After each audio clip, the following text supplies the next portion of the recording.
The May evening air in suburban Cleveland carried the scent of blooming lilacs and barbecue smoke from neighboring backyards. 22-year-old Marcus Thompson adjusted his graduation cap one more time as he stood on the front porch of his childhood home, a modest two-story house with peeling blue paint and a rickety wooden fence that had seen better days. "Marcus, honey, come inside. Everyone's waiting." His mother's voice called from within, tinged with an excitement that made his stomach flutter with both pride and anxiety. Inside, the small living room buzzed with conversation. His younger sister Keisha sat cross-legged on the worn carpet, scrolling through her phone while occasionally glancing up at the adults. Uncle Jerome leaned against the kitchen doorway, nursing a beer and laughing at something his wife Aunt Carol had whispered in his ear. But it was his grandmother, Nana Rose, who commanded the room's attention as she carefully arranged a small pile of envelopes on the coffee table. At 78, Nana Rose moved with the deliberate precision of someone who had learned to make every motion count. Her weathered hands, marked by decades of cleaning other people's houses and raising 4 children on her own, trembled slightly as she smoothed her best Sunday dress, a navy blue number she'd owned for at least 15 years. "Lord, I'm so proud of my grandson," she announced to the room, her voice carrying the warmth that had been Marcus's anchor through every storm of his young life. First person in our family to graduate college, first one to walk across that stage. Marcus felt the familiar tightness in his chest that came whenever the family's expectations weighed on him. His mother, Diana, stood in the kitchen archway, her uniform from the hospital where she worked double shifts as a nursing assistant still crisp despite the long day. At 45, she looked older than her years, her face lined with worry and exhaustion, but her eyes shone with unmistakable pride. "We should eat before everything gets cold," Diana said, gesturing toward the dining table that had been pushed against the wall to accommodate their small gathering. She'd prepared Marcus's favorite meal, fried chicken, mac and cheese, green beans, and cornbread, using ingredients she'd carefully budgeted for over the past month. As they settled around the table, the conversation flowed easily. Jerome regaled them with stories from his job at the auto plant, while Carol shared neighborhood gossip. Keisha, now 16 and sharp-tongued, teased Marcus about his graduation speech, mimicking his serious tone, until even he couldn't help but laugh. "Remember, when you were 7 and said you wanted to be an astronaut?" Nana Rose chuckled, passing the green beans. "Then you wanted to be a firefighter, then a teacher." "Well, now I'm going to be an accountant," Marcus replied, though the word felt heavy in his mouth. The business degree from Cleveland State University represented 4 years of sacrifice, not just his own, but his entire family's. While his classmates had worried about partying and dating, Marcus had worked 25 hours a week at a campus bookstore, sent money home when he could, and watched his mother age prematurely under the weight of supporting the household alone. "An accountant with his own firm someday," Diana added quickly, her voice carrying the dreams she'd transferred to her son. "Making good money, living in a nice house in the suburbs?"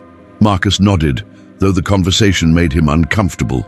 He'd never told his family about his secret dream of becoming a social worker, of helping kids like he'd once been. Kids from single-parent homes who needed someone to believe in them. The salary difference between accounting and social work was significant, and he knew his family was counting on his financial success to help lift them all up. After dinner, as they moved back to the living room, Nana Rose positioned herself in her favorite armchair, a faded recliner that had been patched with duct tape in several places. The room fell quiet as she reached for the envelopes on the coffee table. "Now, baby," she said, looking directly at Marcus, "I know you got some student loans to pay off, and I know starting out ain't easy. Your mama's been worried sick about how you're gonna manage." Diana shifted uncomfortably in her seat. "Mama, you don't have to—" "Hush, child, I'm talking." Nana Rose's tone was gentle but firm. She picked up the largest envelope, her hands shaking slightly. "I've been saving for this day since you started high school, Marcus. Every week, putting a little something aside. Sometimes it was just $5, sometimes 10 if I could manage it." The room was completely silent now. Even Keisha had put down her phone, sensing the gravity of the moment. "I've been cleaning Mrs. Patterson's house every Thursday for 8 years now. She pays me $40, cash money. Most of that goes to groceries and medicine, but I always try to put a little away for you." Nana Rose's voice grew softer. "Sometimes I had to break into it when the electricity bill was too high, or when your mama needed help with rent, but I always tried to build it back up." Marcus felt his throat tighten. He'd never known about the money, never realized his grandmother had been sacrificing for him all these years. He glanced at his mother, who was staring at her hands folded in her lap, her jaw clenched with emotion. "Last year, when you said you might not be able to afford your last semester, I took on extra work. Started cleaning for Mrs. Patterson's neighbor too, Mrs. Williams. That's another $30 a week." Nana Rose paused, looking around the room at her family. "And I stopped buying my medicine for my arthritis for 3 months. Figured I could deal with the pain if it meant my grandson could finish school." "Nana, no," Marcus whispered, his voice breaking. He'd had no idea. When he'd mentioned his financial concerns the previous year, his mother had somehow managed to help him with tuition. He'd assumed she'd worked extra shifts or taken out a loan. "The point is," Nana Rose continued, holding up the envelope, "I managed to save $1,500. It ain't much, I know, but $1,500 was hard to save," she said quietly, her voice filled with the weight of every sacrifice she'd made. "But you're worth every penny, baby, every single penny." The words hung in the air like a physical presence. Marcus felt the world shift around him as the full impact of what his grandmother had just revealed sank in. $1,500. To some people, it might not seem like much, but he knew exactly what that money represented. It represented every Thursday morning when Nana Rose had gotten up, despite her aching joints, to clean someone else's house. It represented every meal she'd skipped, every medicine she'd gone without, every small comfort she'd denied herself. He looked at his mother, really looked at her, and saw something in her expression that made his blood run cold. Diana's face was pale, her lips pressed together in a thin line, and her eyes held a mixture of guilt and panic that Marcus had never seen before. "Mom," he said quietly, though he wasn't sure he wanted to hear her answer. The room remained silent except for the sound of the old air conditioner rattling in the window and the distant noise of children playing in the street outside. Uncle Jerome cleared his throat uncomfortably, and Aunt Carol reached over to squeeze Diana's shoulder. Marcus's mind raced as he tried to piece together the timeline. Last year, when he'd mentioned his financial troubles, his mother had appeared with exactly the amount he needed within a week. She'd told him she'd managed to get a small loan from the credit union where she banked. He'd been so grateful and relieved that he hadn't questioned it further. But now, looking at the guilty expression on his mother's face and remembering his grandmother's words about having to break into her savings over the years, a horrible realization began to form in his mind. "Mom," he said again, his voice stronger this time, "where did the money come from last year, the money you gave me for tuition?" Diana's eyes filled with tears, and she looked away, unable to meet her son's gaze. Nana Rose, still holding the envelope, looked confused. "What money, baby? What are you talking about?" The silence that followed was deafening. Marcus felt his heart pounding in his chest as the truth became clear. His mother had taken his grandmother's savings, the money that represented years of sacrifice and love, and given it to him without telling him where it really came from. She'd let him believe she'd gotten a loan, let him think she was the one making the sacrifice, while his elderly grandmother went without her medicine and worked extra jobs to rebuild what had been taken. "Diana?" Nana Rose's voice was barely a whisper. "You didn't—" Marcus watched his mother's face crumble as she finally looked up, tears streaming down her cheeks. The weight of her deception was written in every line of her expression, and Marcus felt something break inside his chest. Outside, the sounds of the neighborhood continued, dogs barking, cars passing, the distant hum of evening life. But inside the small living room, time seemed suspended as 3 generations of the Thompson family faced a truth that would change everything between them. The graduation cap that Marcus had been so proud to wear just hours earlier now felt like a burden.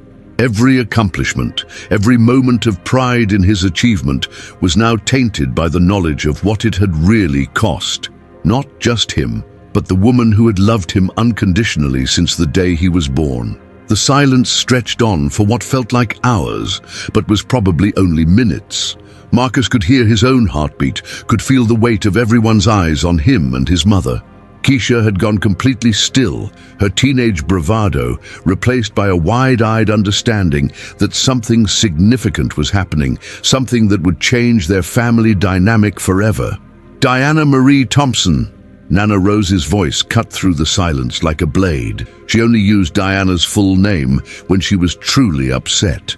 You tell me right now what's going on. Diana wiped her eyes with the back of her hand, leaving streaks of mascara on her cheeks. When she finally spoke, her voice was barely audible. Mama, I can explain.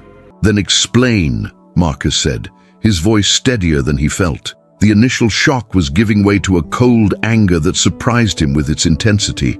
Tell me where the money came from last year.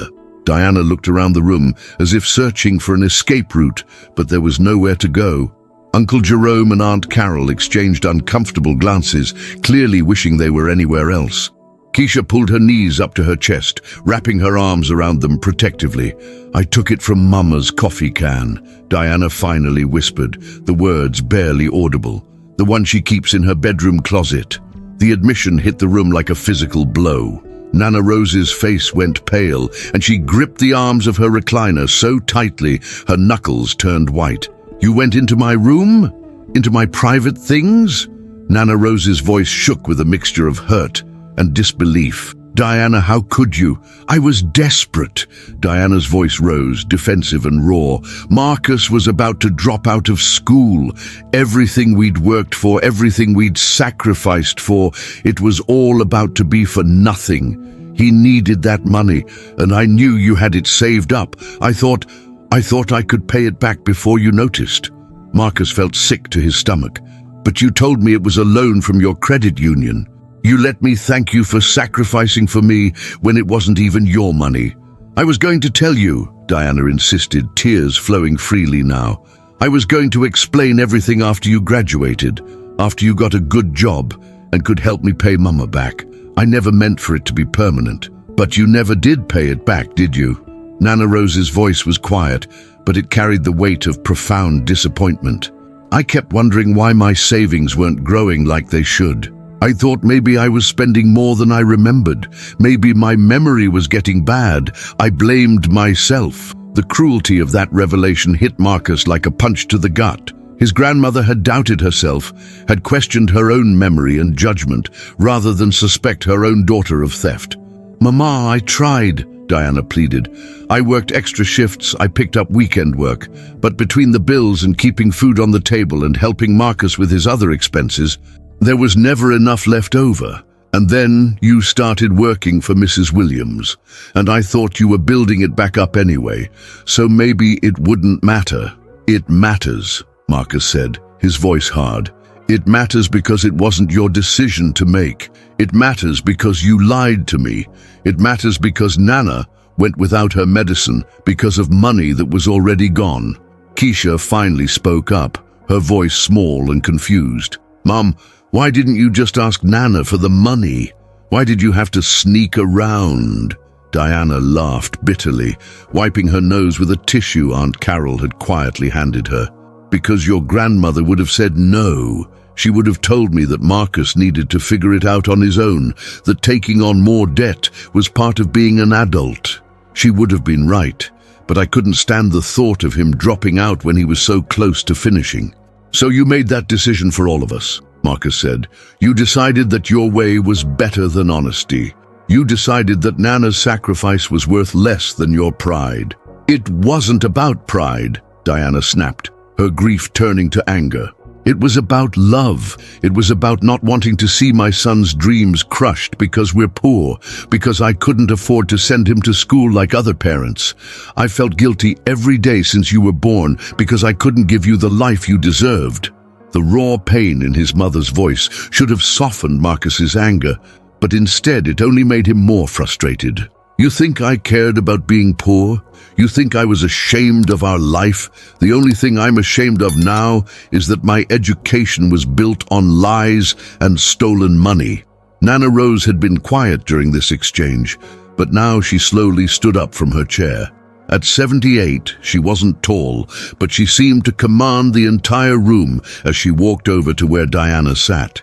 "Baby girl," she said softly, placing a weathered hand on Diana's shoulder, "I raised you better than this." Diana broke down completely at those words, sobbing with the abandon of a child being scolded by a beloved parent. "I'm sorry, Mama. I'm so sorry. I never meant for it to go this far. I never meant to hurt you." "But you did hurt me," Nana Rose said simply. "Not because of the money. Money comes and goes. You hurt me because you didn't trust me enough to tell me the truth. You hurt me because you let me think I was losing my mind when my savings didn't add up. And you hurt Marcus by taking away his choice about how to handle his problems." Marcus stood up abruptly, needing to move, needing to do something with the restless energy that was coursing through him. He walked to the window and stared out at the street where he'd grown up, where he'd learned to ride a bike and played basketball with neighborhood kids until the streetlights came on.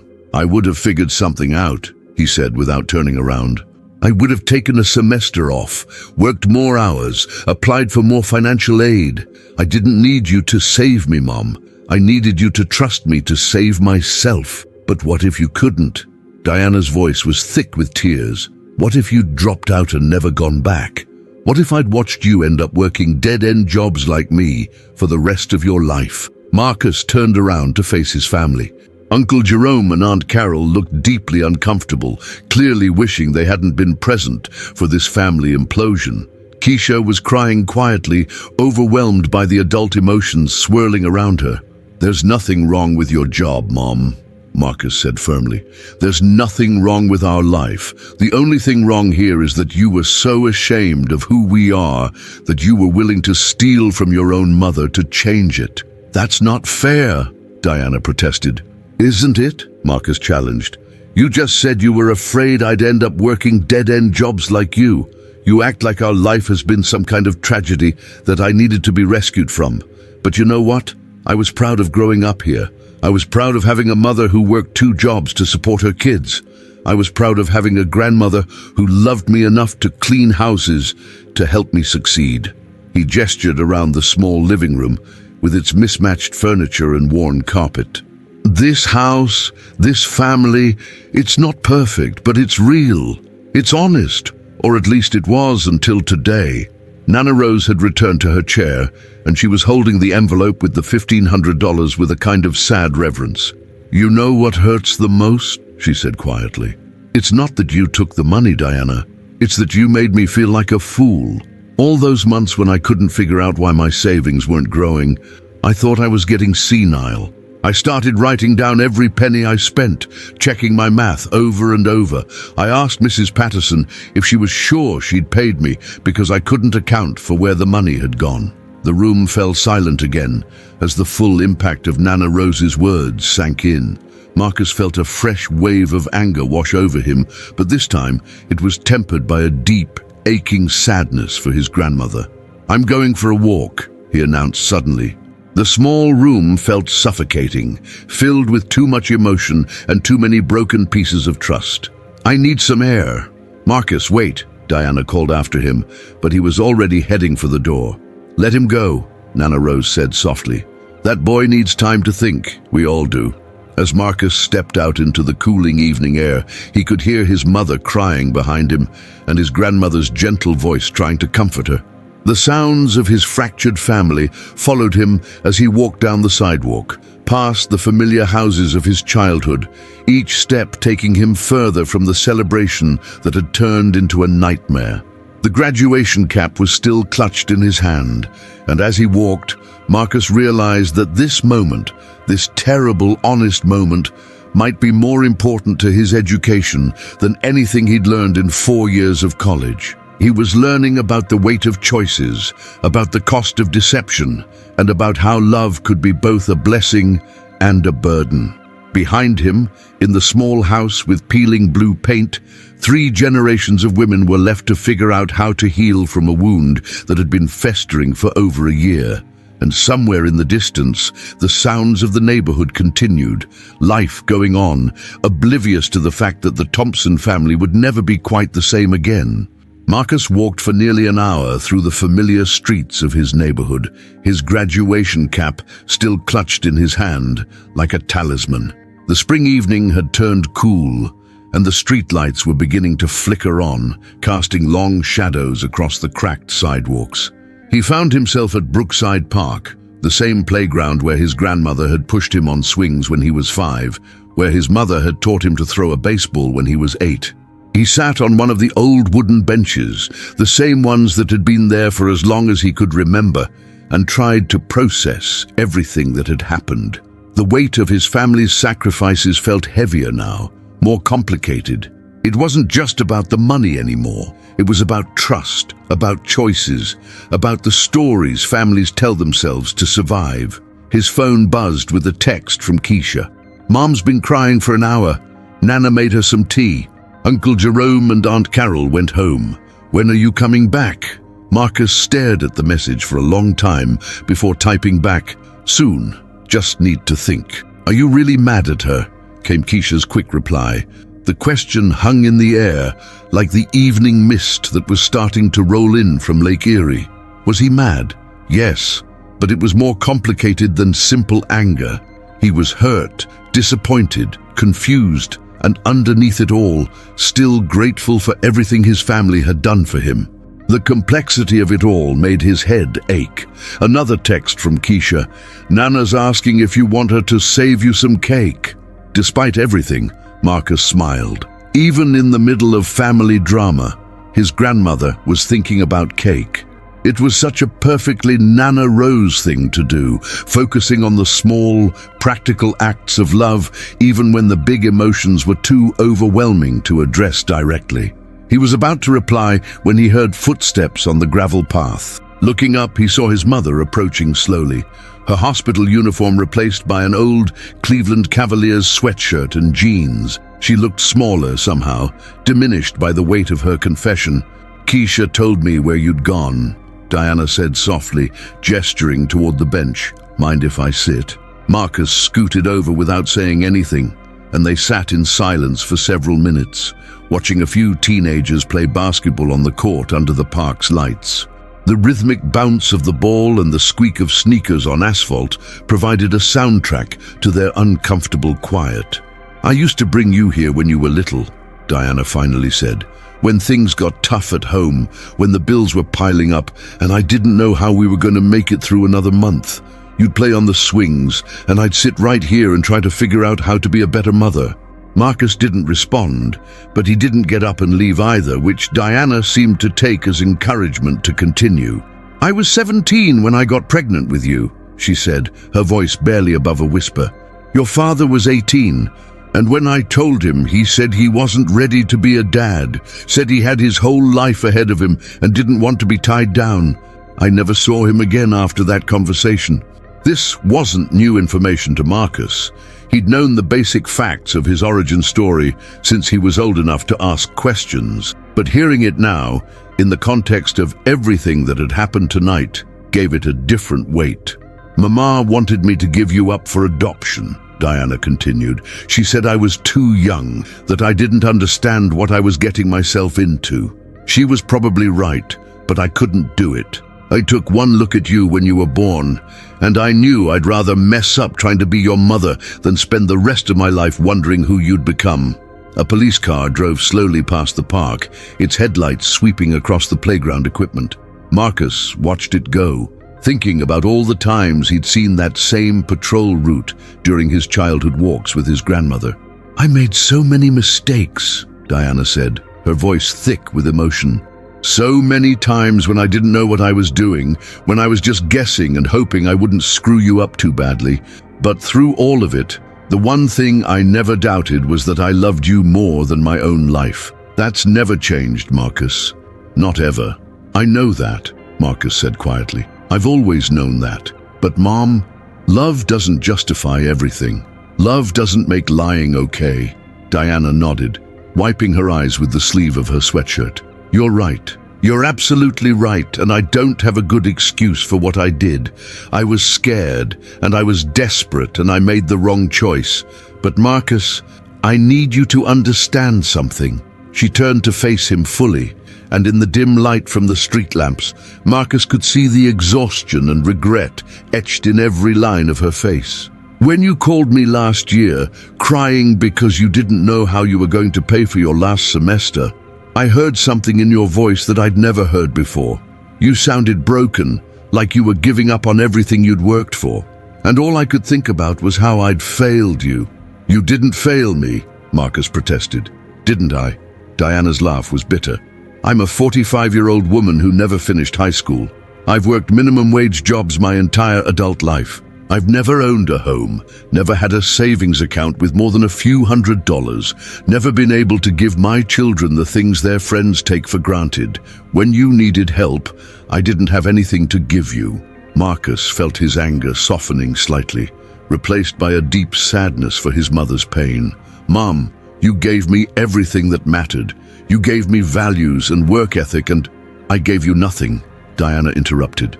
Nothing except the belief that you had to work twice as hard as everyone else, just to get half as much. And when you finally got to the point where all that work might pay off, I couldn't even help you finish without stealing from my own mother. They sat in silence again, each lost in their own thoughts. A group of kids on bikes rode past, their laughter echoing across the park. Marcus remembered being their age, riding his own second-hand bike through these same streets, dreaming of a future that seemed both impossibly distant and tantalizingly close. What Nana did for me, Marcus said finally, saving that money, working extra jobs, going without her medicine. That wasn't nothing, Mom. That was everything. And what you did, working double shifts, sacrificing your own needs, raising Keisha and me on your own, that wasn't nothing either. Diana wiped her eyes again. Then why does it feel like nothing? Why do I feel like such a failure? Marcus turned to look at his mother, really look at her. In the harsh fluorescent lights of the hospital where she worked, or in the stress of their daily life, he sometimes forgot how young she still was. She'd been barely older than Keisha when she'd taken on the responsibility of raising him, and she'd been doing it alone ever since. Because you're measuring yourself against the wrong standard, he said slowly, the words coming to him as he spoke them. You're comparing our life to some perfect family that doesn't exist. But Mom, I don't want a different life. I don't want different parents. I want this life, with this family, but I want it to be built on truth. So what happens now? Diana asked, her voice small and uncertain. How do we fix this? Marcus looked down at his graduation cap, running his fingers along the smooth surface of the mortarboard. I think we start by going home and talking to Nana. Really talking. About the money. About the lies. About what we're all going to do differently going forward. She's so disappointed in me, Diana whispered. I can see it in her eyes. She raised me to be better than this. She raised you to be honest, Marcus agreed. But she also raised you to be capable of making things right when you make mistakes. The question is, are you willing to do the work to earn back her trust? And mine? Diana nodded emphatically. Yes, whatever it takes.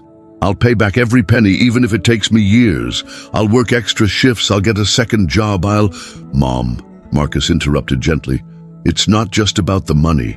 It's about being honest going forward. About trusting each other enough to tell the truth, even when it's hard. They stood up from the bench, and Marcus felt some of the tension leave his shoulders. The conversation hadn't solved everything. There was still a lot of work to be done to rebuild the trust that had been broken, but it was a start. As they walked back through the neighborhood toward home, Diana asked, "Are you going to take the job at Patterson and Associates?" She was referring to the accounting firm that had offered Marcus a position starting in the fall. Marcus had been dreading this question.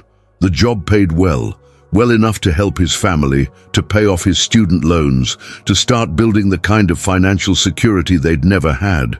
but it wasn't what he wanted to do with his life. "I don't know," he said honestly. "I've been thinking about other options." "Other options?" Marcus took a deep breath. If they were going to be honest with each other going forward, he might as well start now. "I've been thinking about applying to graduate school for social work." Diana stopped walking.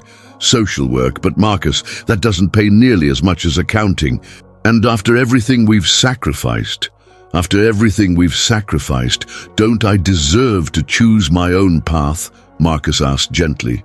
"Mom, I appreciate everything you and Nana have done for me, but I can't live my entire life trying to pay back a debt that was never mine to owe in the first place." They had reached their street, and Marcus could see the warm light spilling from the windows of their house. Nana Rose's silhouette was visible through the living room window, probably still sitting in her recliner, waiting for them to come home. "Social work," Diana repeated, testing the words. "You want to help other kids like you?"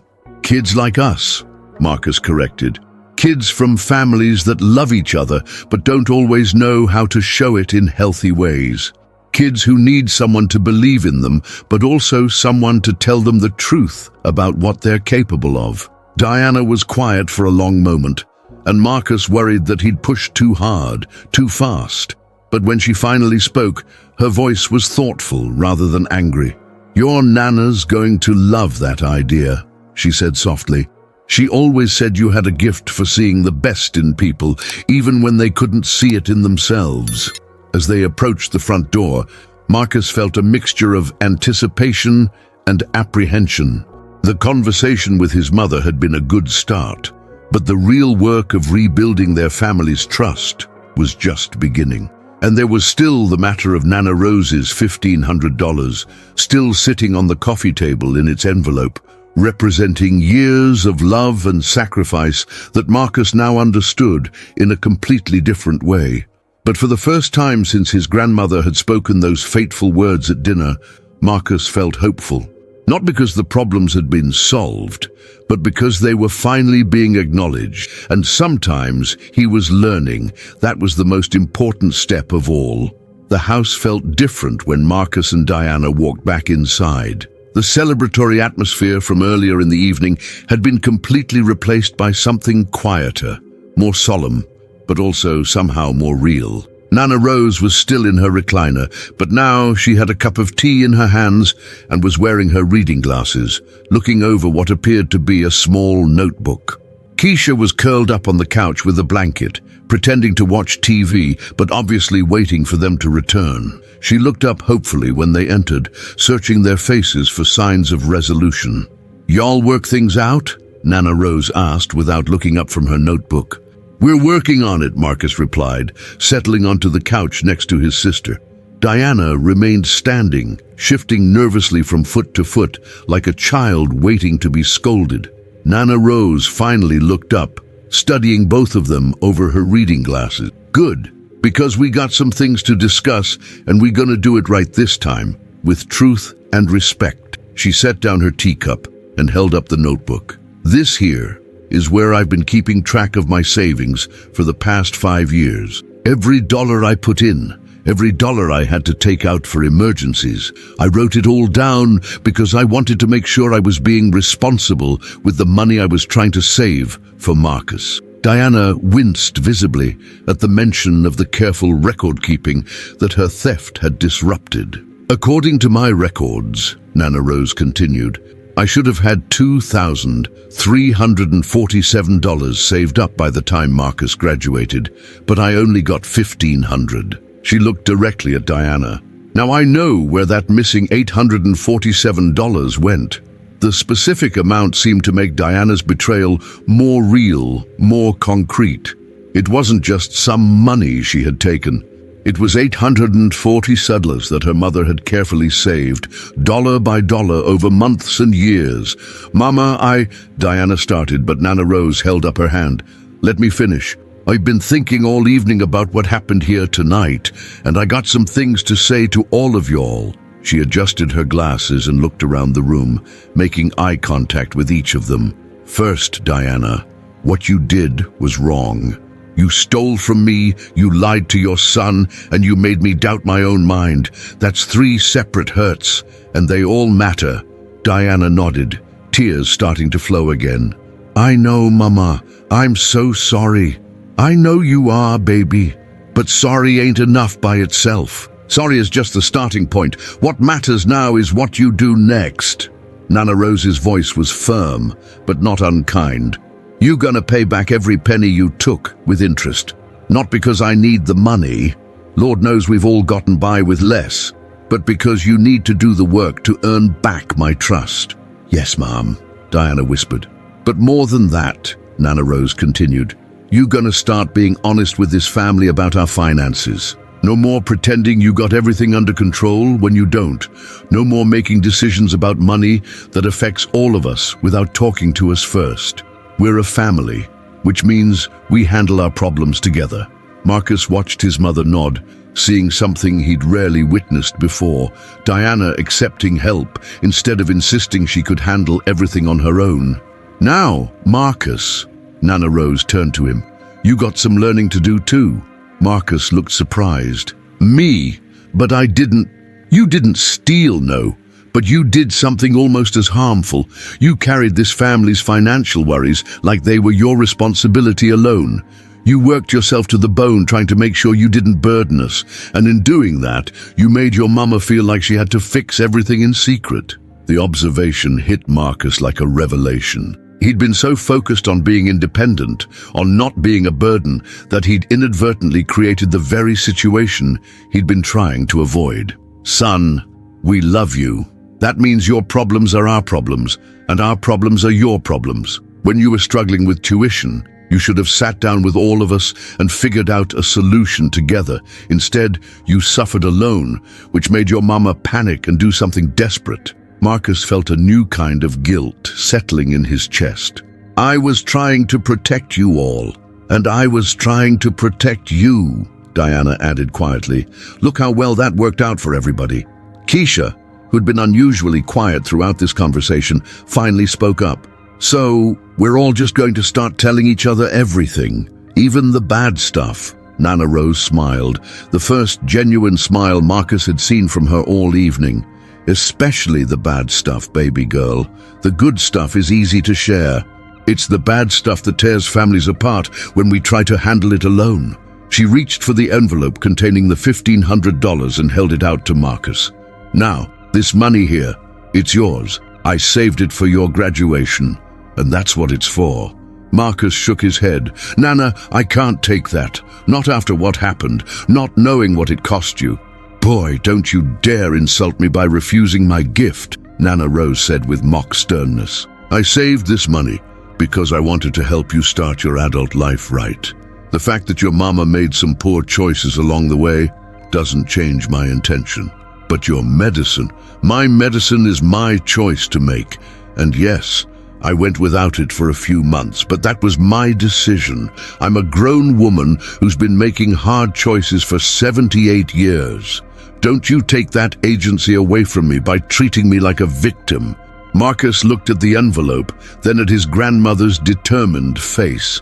He was beginning to understand that refusing her gift might hurt her more than accepting it. "Okay," he said finally, "but I want to use part of it to help pay for your medicine going forward, and I want to contribute to paying Mom back for what she took. Now you're thinking like family," Nana Rose approved. "We take care of each other, but we do it honestly and with respect for each other's choices." Diana wiped her eyes with a tissue. "I can pay for Mama's medicine. I should have been doing that all along." "You should have been asking for help when you needed it," Nana Rose corrected gently. "All these years, you've been trying to carry the whole world on your shoulders. But that's not strength, baby. That's pride. And pride is what got us into this mess." The room fell quiet as they all absorbed the weight of that observation. Outside, the neighborhood was settling into its evening rhythm, porch lights coming on, the distant sound of television programs, the occasional car passing by. "There's something else I need to tell you all," Marcus said, breaking the silence, "about my job plans." He took a deep breath and explained his desire to pursue social work instead of accounting, watching his family's faces carefully as he spoke. To his surprise, Diana didn't immediately object. Instead, she listened thoughtfully, occasionally nodding. "Social work," she repeated when he finished. "That's what you really want to do?" "It's what I've wanted to do since I was 16, and Mr. Rodriguez at school helped me apply for college scholarships. He was the first adult outside our family who believed in me, and I want to be that person for other kids." Keisha perked up. Mr. Rodriguez was cool.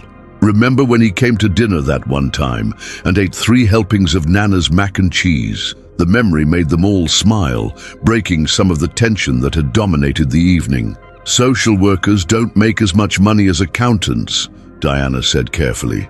"No, they don't," Marcus agreed, "but they make enough to live on and enough to help family when needed. And more importantly, it's work that matters to me, work that feeds my soul, not just my bank account." Nana Rose was nodding approvingly. "That boy's got sense. Money's important, but it ain't everything. I've been cleaning houses for 50 years, and I never got rich doing it. But I took pride in my work. I left every house better than I found it. And you raised a family doing that work," Marcus added. "You saved money doing that work. You've lived a good life doing work that mattered to you." "That's right," Nana Rose said firmly. "And if social work is what calls to your heart, then that's what you should do. We'll figure out the money part together." Diana was quiet for a long moment, and Marcus could see her wrestling with her fears and expectations. Finally, she spoke. "I spent so many years worrying that you'd end up struggling like I have. But maybe the real struggle isn't having less money. Maybe it's living a life that doesn't feel authentic." "Mom," Marcus said softly, "your life has been authentic. You've lived according to your values, taking care of your family, working hard, putting your children first. Just because you didn't make a lot of money doesn't mean your life hasn't been meaningful." Diana's eyes filled with tears again, but these seemed different from the earlier tears of guilt and shame. These looked more like relief. "So what happens now?" Keisha asked. "Do we all just go back to normal?" "There is no going back," Nana Rose said. "There's only going forward and doing better than we did before. Starting tomorrow, we're going to have a family meeting every Sunday. We're going to talk about money, about problems, about dreams, about everything that affects this family. No more secrets. No more trying to protect each other by keeping important things hidden." "Every Sunday?" Diana asked, sounding a bit overwhelmed. "Every Sunday," Nana Rose confirmed. "And Marcus, even after you move out and start your career, you're still part of this family. That means you still come to family meetings, and you still tell us when you're struggling with something." Marcus felt something loosen in his chest, a tension he hadn't even realized he'd been carrying. The idea of staying connected to his family while still building his own independent life felt like a gift he hadn't known he needed. "And Diana," Nana Rose continued, "you're going to start letting people help you. When the bills are tight, you're going to ask for help instead of trying to handle it alone. When you don't know how to solve a problem, you're going to admit it instead of pretending you have all the answers." "That's going to be hard for me," Diana admitted. "Most worthwhile things are hard," Nana Rose replied, "but that's why we do them together." As the evening wound down, they found themselves naturally gravitating toward the kitchen, where Nana Rose cut generous slices of the graduation cake that had been forgotten during all the emotional revelations. It was a simple sheet cake from the grocery store, decorated with blue and gold frosting and "Congratulations, Marcus," written in script across the top. "You know what's funny?" Marcus said as he took a bite. "This morning, all I could think about was how this graduation represented my chance to finally pay everyone back for their sacrifices. I had this whole plan for how I was going to make enough money to take care of everybody. And now," Diana asked, "now I realize that the best way I can honor your sacrifices is by living a life that makes me proud to be your son, by being honest, by helping other people, by staying connected to the family that made me who I am." Keisha, who had been quietly observing the adult conversations all evening, suddenly spoke up with the clarity that teenagers sometimes possess. "You know what I learned tonight? That grown-ups mess up just as much as kids do, maybe more, because their mistakes affect more people." The adults looked at her in surprise, and she shrugged. "What? It's true. But I also learned that messing up doesn't have to mean the end of everything. It can be the beginning of something better if you're brave enough to tell the truth about it." Marcus reached over and ruffled his sister's hair. "When did you get so wise?" "I've always been wise," Keisha replied with a grin. "Y'all just weren't paying attention." As they finished their cake and began cleaning up the kitchen, Marcus felt something he hadn't experienced in years, a sense of complete honesty within his family. The secrets were out, the lies had been acknowledged, and the hard work of rebuilding trust had begun. His graduation cap sat on the counter, no longer a symbol of individual achievement, but a reminder of what could be accomplished when a family worked together, even imperfectly, even with mistakes and setbacks along the way. "Hey, Nana," Marcus said as he helped her wash the dishes. "Thank you for everything, for the money, for the honesty, for the love, for raising us to believe we could be better than our circumstances." Nana Rose smiled, her hand still steady despite her arthritis as she dried a plate. "Baby, that's what family does. We lift each other up, we hold each other accountable, and we love each other through the mess.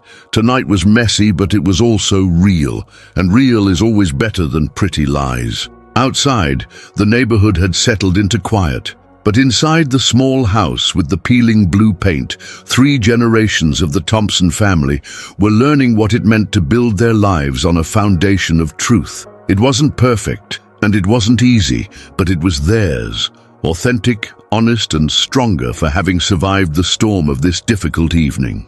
As Marcus headed upstairs to his childhood bedroom for what might be one of the last times as a college student, he carried with him not just his diploma and his grandmother's graduation gift, but something far more valuable.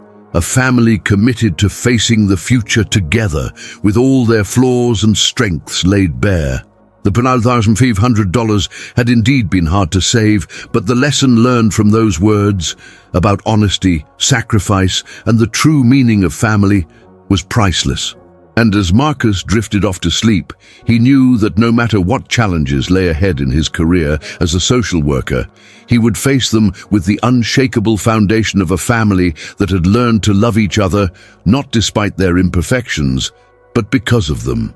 In the morning, there would be applications to fill out for graduate school, conversations to have about the future, and the daily work of rebuilding trust. But tonight, for the first time in over a year, everyone in the Thompson house would sleep with the peace that comes from telling the truth, no matter how difficult it might be. The graduation dinner had ended very differently than anyone had planned, but perhaps that was exactly what they all needed. Not a perfect celebration, but an honest reckoning that would serve as the foundation for whatever came next. 3 months had passed since graduation night, and the Thompson family's Sunday meetings had become as routine as Nana Rose's morning coffee and Diana's evening news. The late August heat shimmered off the pavement outside their Cleveland home, and the old air conditioner wheezed in the living room window as the family gathered around the dining table that had witnessed so many of their life's important moments. Marcus sat at his usual spot, but everything else about him had changed.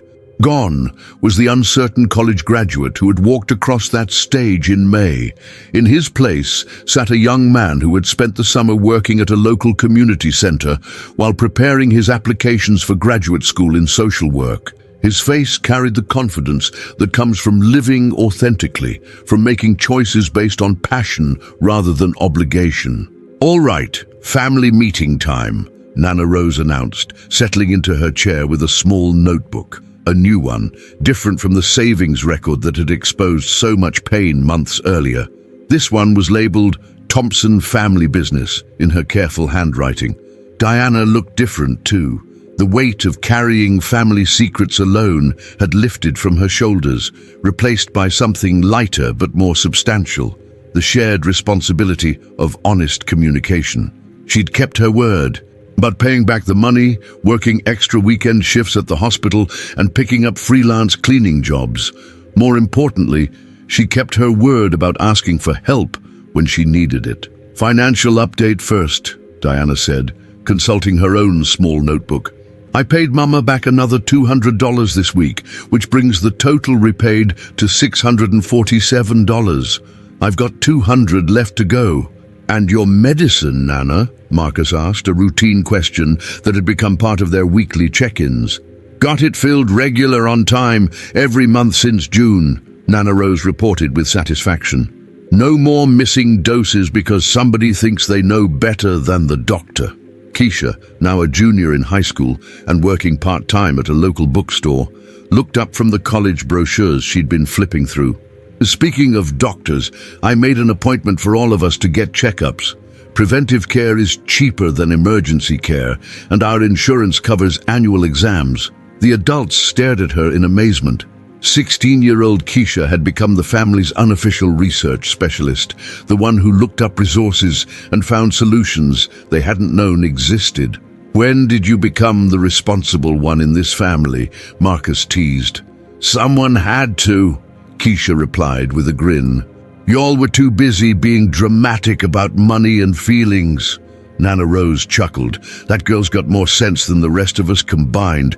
But speaking of checkups, I got some news from my doctor visit last week." The room went quiet. Nana Rose's health was something they all worried about, though they'd learned to express their concerns openly rather than letting anxiety fester in silence. "Good news or bad news?" Diana asked, her voice carefully controlled. "Depends on how you look at it," Nana Rose said with a slight smile. "Doc says my arthritis is actually doing better since I started taking my medicine regular again. Says the inflammation has gone down significantly." "That's wonderful, Mama," Diana said, relief evident in her voice. "But," Nana Rose continued, "he also says I should probably think about retiring from cleaning houses. Says at my age I shouldn't be doing that kind of physical work anymore, especially with my joints." The silence that followed was heavy with implications. Nana Rose's cleaning jobs provided not just income, but purpose and independence. The idea of her retiring raised questions about finances, about her sense of self-worth, about how the family would adjust to yet another change. "What do you think about that?" Marcus asked carefully. Nana Rose was quiet for a moment, looking around the table at her family. "I think the doctor's probably right. These old bones aren't as reliable as they used to be, but I also think I'm not ready to sit in that recliner all day watching soap operas." "So what are you thinking?" Diana asked. "I'm thinking maybe it's time for me to try something different, something that uses my brain instead of my back." Nana Rose's eyes had a spark that Marcus hadn't seen in months. "Keisha's been telling me about this program at the senior center. They train older adults to be tutors for kids who are struggling in school." Keisha nodded enthusiastically. "It's called the Wisdom Warriors program. They match seniors with elementary school kids who need help with reading and math. The pay isn't great, but it's something, and Nana would be amazing at it." Marcus felt a surge of pride for both his grandmother and his sister. Here was Nana Rose at 78, still looking for ways to contribute and grow, and here was Keisha, using her research skills to find solutions that honored their grandmother's need to remain useful and engaged. "I think that sounds perfect," Diana said softly. "You've always been good with kids, Mama. Remember how you used to help all the neighborhood children with their homework?" "Still do, when they ask," Nana Rose replied. "Mrs. Patterson's grandson comes by every Tuesday for help with his math. That boy went from failing to getting B's just because someone took the time to explain things in a way he could understand." "So you're really thinking about retiring from cleaning?" Marcus asked. "I'm thinking about transitioning," Nana Rose corrected.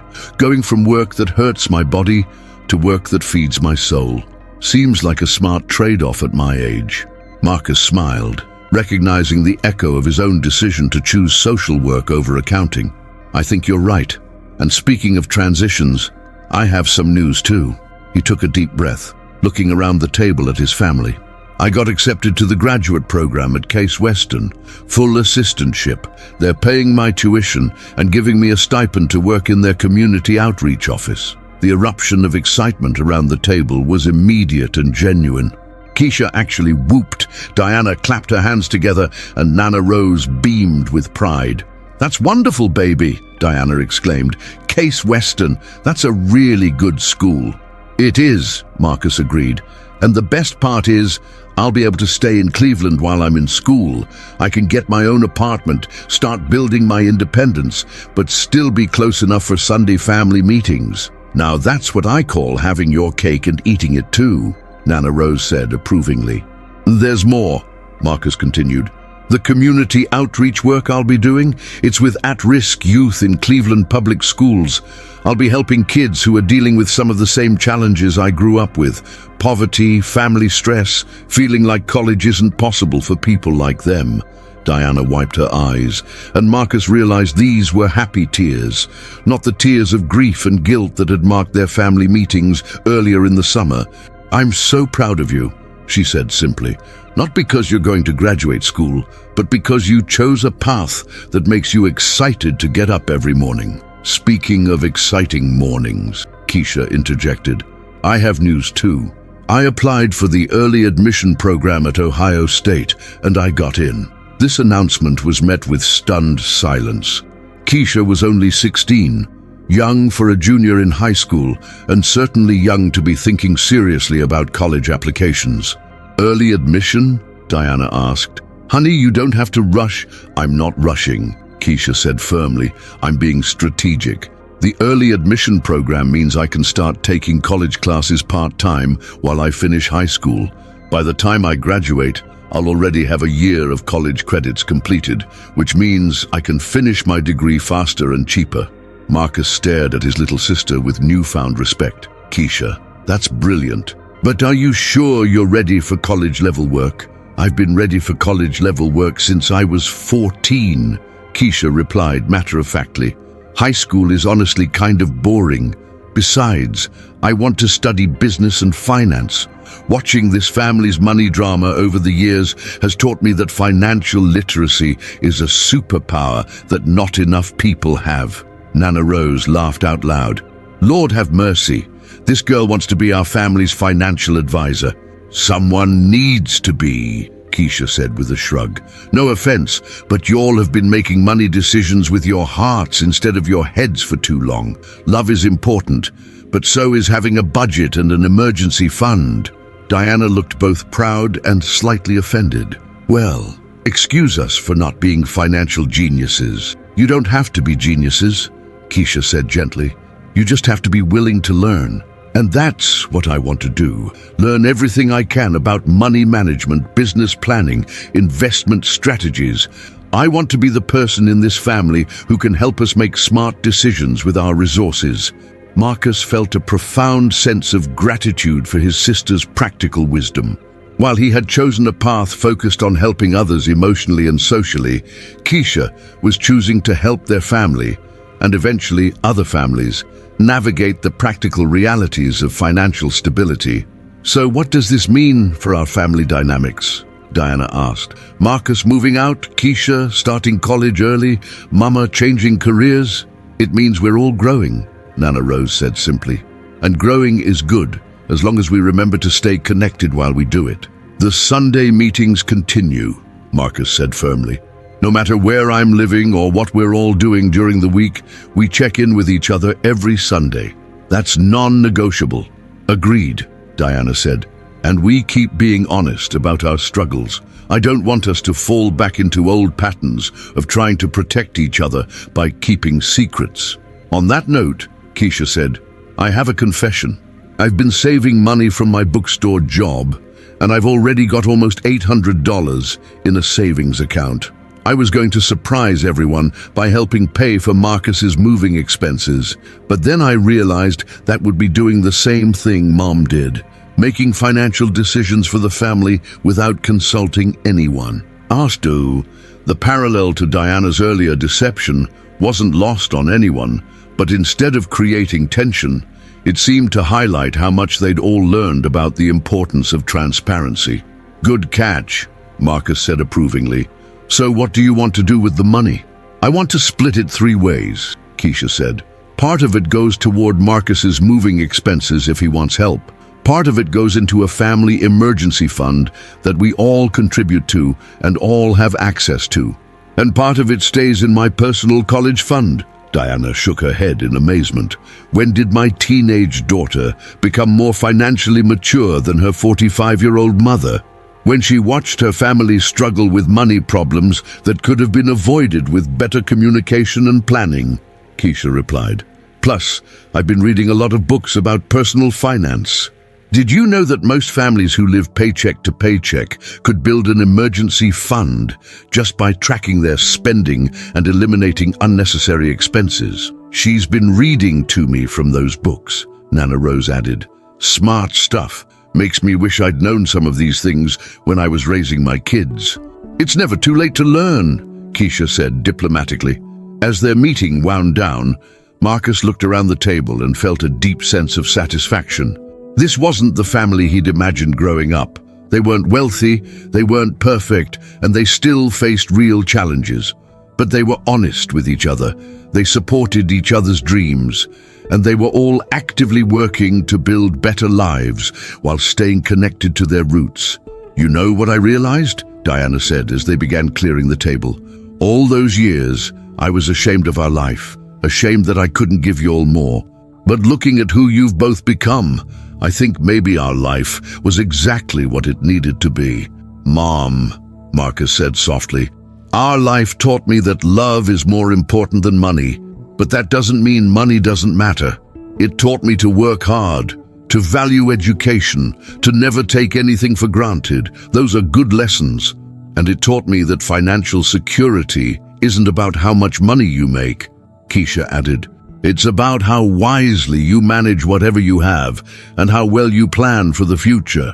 Nana Rose, who had been quietly listening to this exchange, smiled with deep satisfaction. You all learned the most important lesson of all, how to be grateful for what you have while still working to build something better. As the evening light faded outside and the family settled into their usual post-meeting routine, Nana rose in her recliner with a cup of tea, Diana paying bills at the kitchen table, Keisha doing homework on the couch. Marcus felt a profound sense of peace. In 2 weeks, he would move into a small apartment near campus and begin his graduate studies. Keisha would start her dual enrollment program, balancing high school and college courses with the confidence of someone twice her age. Diana would continue her work at the hospital while also supporting Nana Rose's transition to tutoring, and Nana Rose would begin a new chapter of her life, one focused on sharing her wisdom with a new generation of children. They were all moving forward, but they were doing it together. The $500 that had caused so much pain and revelation 3 months earlier had become a symbol not of sacrifice and secrecy, but of love and honesty. It represented a family's willingness to support each other's dreams, while also learning to communicate better about their limitations and needs. As Marcus headed upstairs to his childhood bedroom, soon to be just Keisha's domain, he carried with him the certainty that no matter how far he traveled in his career or his life, he would always have this foundation. A family that had learned to love each other not despite their flaws and struggles, but because of how those challenges had taught them to be honest, supportive, and resilient. The Thompson family was entering a new phase, one marked not by dramatic revelations, but by steady growth, honest communication, and the quiet satisfaction that comes from building a life based on authenticity rather than pretense. It wasn't perfect, but it was real, and for this family, real had proven to be more than enough.